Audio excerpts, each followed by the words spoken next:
अस्सलाम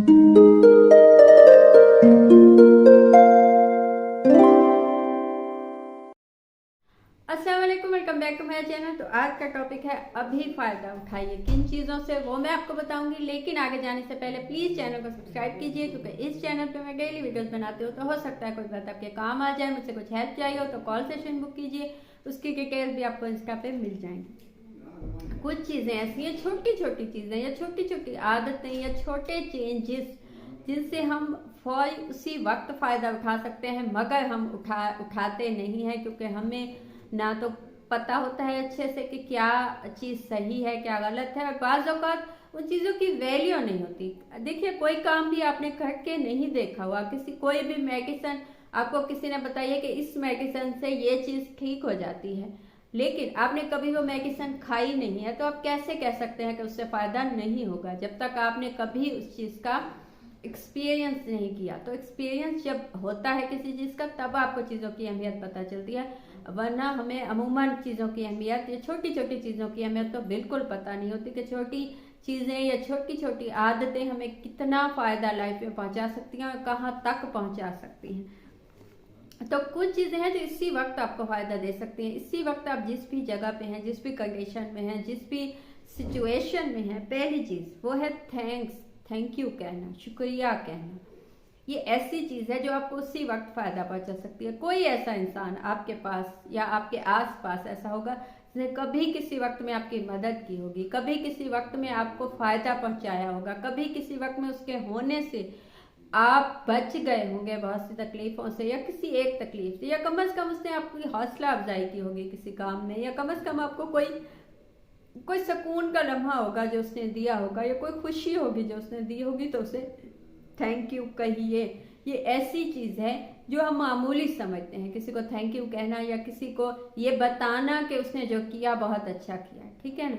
ये हमें लगता है कि हम क्यों बताएं, जब वो दोस्त है, वो हमेशा से साथ है, उसे कैसे कहूँ थैंक यू, लेकिन कहना चाहिए। ये ऐसी चीज़ है जो डे बाय डे आपको डेली लाइफ में बहुत फ़ायदा पहुँचाती है। इससे आपकी ब्लेसिंग में, आपके दोस्तों में इजाफा होता है, आपके आसपास अच्छे लोग इकट्ठे होते हैं, क्योंकि आप उनकी अच्छाई को अप्रिशिएट करना जानते हैं, आप उनके बताना जानते हैं कि आपने जो किया वो अच्छा किया। जब हम किसी को बताते नहीं है कि उसने जो किया बहुत अच्छा किया, खामियां निकालते हैं या उसकी उन तकलीफ़ों को देखते हैं लेकिन अच्छाइयों को नहीं देखते, तब अच्छे लोग आहिस्ता आहिस्ता कम होते चले जाते हैं। वो लोग जो हमें फ़ायदा पहुँचाना तो चाहते हैं, लेकिन वो इसलिए नहीं पहुँचाते कि इस इंसान को वैल्यू नहीं है उस फ़ायदे की। तो थैंक यू कहना स्टार्ट कीजिए, चाहे आप कहीं किसी ने आपको बहुत छोटा सा फ़ायदा भी पहुंचाया तो भी उसे थैंक यू कहिए, उससे ताकि वो अगली दफ़ा आपको उससे ज़्यादा फ़ायदा पहुंचाए या बहुत से लोगों को फ़ायदा पहुंचाए, क्योंकि उसे ये चीज़ समझ में आएगी कि इस चीज़ से अप्रिसिएशन मिलती है। और ये चीज़ बच्चों को भी सिखाइए कि जब बच्चे भी आपके लिए कोई हेल्प करें तो उन्हें थैंक यू कहिए और उन्हें भी थैंक यू कहना सिखाइए। सेकेंड चीज़ जो है वो अपॉलजी, माजरत। ये ऐसी चीज़ है जो आपको उसी वक्त फ़ायदा पहुंचा सकती है। एज अ मजहबी पॉइंट ऑफ व्यू से, रिलीजियस पॉइंट ऑफ व्यू से, इस्लामिक पॉइंट ऑफ व्यू से भी जब आपसे गलती हो तो अल्लाह ताला का ये हुक्म है कि आप माफ़ी मांग लीजिए, क्योंकि जब भी आपकी चाहे गलती जैसी भी हो, ये अल्लाह ताला का असूल है कि जैसी भी गलती हो, जब आपने दिल से माफ़ी मांग ली, जब आपने कितना भी कुछ गुनाह किया हो, लेकिन जब आपने दिल से माजरत की, दिल से माफ़ी मांगी अल्लाह ताला के सामने, तो आपका वो गुनाह धुल जाता है, आपकी वो चीज़ें ख़त्म हो जाती हैं, वो नेगेटिविटी ख़त्म हो जाती है। अल्लाह ताला कहता है कि जैसे इसने कोई गुनाह किया ही नहीं था।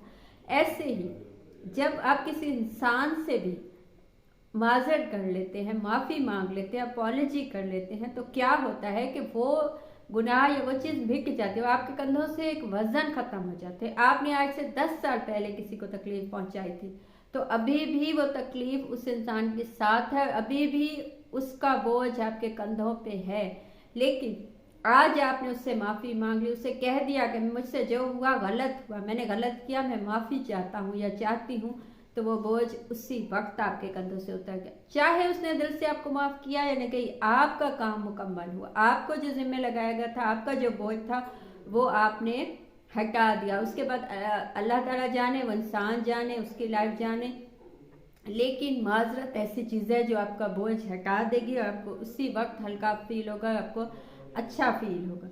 थर्ड चीज़ जो है गुस्से को कंट्रोल करना। गुस्से में हम ये ऐसी चीज़ है, इसे पागलपन कहा गया है। गुस्सा दिल का पागलपन है, एक कॉल है। तो क्या होता है कि जब मौला अली का कॉल है कि गुस्से में कोई फैसला मत कीजिए, खुशी में कोई वादा मत कीजिए। जब हम गुस्से में होते हैं तो सबसे ज़्यादा हम ये होता है कि हम फैसला ले लेते हैं उसी वक्त, आप आज से ये होगा या नहीं होगा। बहुत सी डिवोर्स इसी वजह से हो जाती हैं क्योंकि गुस्से में होते हैं हम, या बहुत से दफ़ा बहुत सख्त फैसले या गलत फैसले इसलिए हो जाते हैं कि हम गुस्से में होते हैं। तो गुस्से को कंट्रोल करना जिस इंसान ने सीख लिया, उसके हाथ में यूँ समझे कि चाबी आ गई, कुंजी आ गई कामयाबी की। क्योंकि होता ये है कि बाज़ दफ़ा लोग हमें गुस्सा इसीलिए दिलाते हैं कि हम वो डिसीजन ले लें जो हमें नहीं लेना चाहिए, हम अपने आप को किसी मुश्किल में डाल दें। तो मुश्किल में आप अपने आप को नहीं डालना चाहते, आप पागलपन में कोई आपसे कोई कहे कि मैं तुम्हें एक ऐसा इंजेक्शन लगाऊं जिससे तुम पागल हो जाओगे, उस पागलपन में जो भी तुम डिसीजन लोगे वो 100% होगा, उसको माना जाएगा। तो शायद आप कभी वो इंजेक्शन ना लगाएं या कभी उसमें डिसीजन ना लें, लेकिन पागलपन में गुस्से में हम वो डिसीजन ले लेते हैं। तो कोशिश कीजिए कि गुस्से को कंट्रोल करना सीखें। जो लोग भी अपने गुस्से को कंट्रोल करके पॉजिटिव वे में लगाना जानते हैं वो हमेशा ज़िंदगी में कामयाब होते हैं और चीज़ से फ़ायदा उठाते हैं। चौथी चीज़, खामोशी की ताकत को समझिए। देखिए, एक चीज़ जो मैं आपको शायद जिसे कहते हैं पते की बात, वो बता दूं कि सब बातों का जवाब देना या सब चीज़ों का रिप्लाई देना या उन पे बात करना लाजमी नहीं होता। हर किसी को जवाब देना लाजमी नहीं होता, हर किसी को हर बात समझाना लाजमी नहीं होता, हर किसी को अपना पॉइंट ऑफ व्यू बताना लाजमी नहीं होता। बाज़ दफ़ा बाज़ लोगों की बातें सुन ली जाती हैं खामोशी से। आपको पता होता है कि अब एक इंसान जो है किसी डॉक्टर के पास जाता है और वो उसे कहे कि डॉक्टर साहब ये दवाई नहीं, मुझे ये दवाई दें, और मुझे ऐसा नहीं मुझे वैसा दें, मुझे ये इंजेक्शन लें। तो डॉक्टर क्या कहेगा, उसे कितनी बहस कर लेगा, उसे कैसे समझा पाएगा कि तुम्हें नहीं पता, मैंने इस चीज़ में 10 साल या 20 साल लगाए हैं, मुझे पता है तुम्हें क्या मेडिसिन देनी है या तुम्हें क्या इंजेक्शन लगाना है। तो इससे अच्छा डॉक्टर का खामोशी से उसकी बात सुन लेगा और जो भी उसको सही लगेगा, जो दवाई उसको सही या जो इंजेक्शन उसको सही लगेगा वो उसको दे देगा।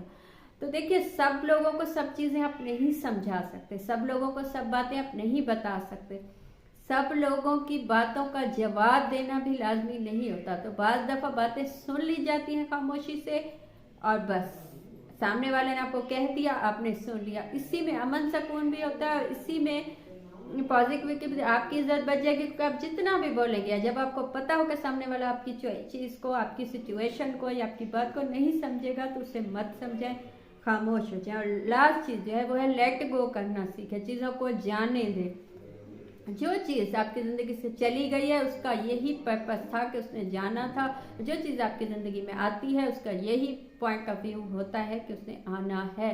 तो कभी भी इस चीज़ को लेके मत बैठे कि फला इंसान क्यों चला गया या फला चीज़ क्यों चली गई। ज़िंदगी ऐसे ही चलेगी और इसमें चीज़ें आएंगी जाएंगी, लोग आएंगे जाएंगे, इवन के दुनिया से लोग चले जाते हैं, हमने भी चले जाना है, सब एक ना एक दिन चले जाते हैं। तो लेट गो करना सीखिए, जो आता है उसको आने दीजिए, जो जाता है उसको जाने दीजिए, उन चीज़ों को लेके मत बैठिए। ये थी आज की बात। आपको कुछ अच्छा लगा हो, मुझसे कुछ पूछना हो या बताना हो तो कमेंट कीजिए या इंस्टा पे मैसेज कीजिए, कॉल सेशन बुक कीजिए, उसकी डिटेल भी आपको इंस्टा पे मिल जाएंगी।